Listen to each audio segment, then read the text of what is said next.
ఒక సంకల్పం పెట్టుకుంటాము, దానికోసం ట్రై చేస్తూ ఉంటాం, పాజిటివ్గా ఉంటుంటాం. కానీ మన చుట్టూ పరిస్థితులు, పర్సన్స్ కొద్దిగా నెగిటివ్గా, కన్ఫ్యూజింగ్గా, సమ్టైమ్స్ చాలా పాజిటివ్గా ఇలా చేంజ్ అవుతూ ఉంటాయి కదా. ఇది ఎందుకు జరుగుతుంది? సిచ్యువేషన్స్ అన్నీ వేరేగా ఏంటో మనకు అర్థం కాకుండా నెగిటివ్గా జరుగుతున్నట్టుగా అనిపిస్తుంది. కానీ కారణం ఏంటంటే, మనము ఈ క్యూబ్ చూసారు కదా, ఈ క్యూబ్లో మనం వన్ సైడ్ ఎల్లో కావాలనుకున్నాం అనుకోండి, చుట్టూ ఉన్న బ్లాక్స్ అన్నీ వేరే కలర్స్ అన్నీ మారుతూ ఉంటాయి కదా. ఈ క్యూబ్ని అటు ఇటు తిప్పటం అవి అని మనకు కావాల్సిన కలర్ కావాలంటే దాన్ని మొత్తం మూవ్ చేయాల్సి ఉంటుంది.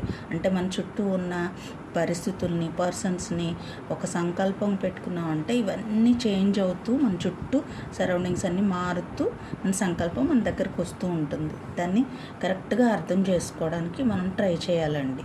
దీనికి మాస్టర్స్ హెల్ప్ కూడా తీసుకో.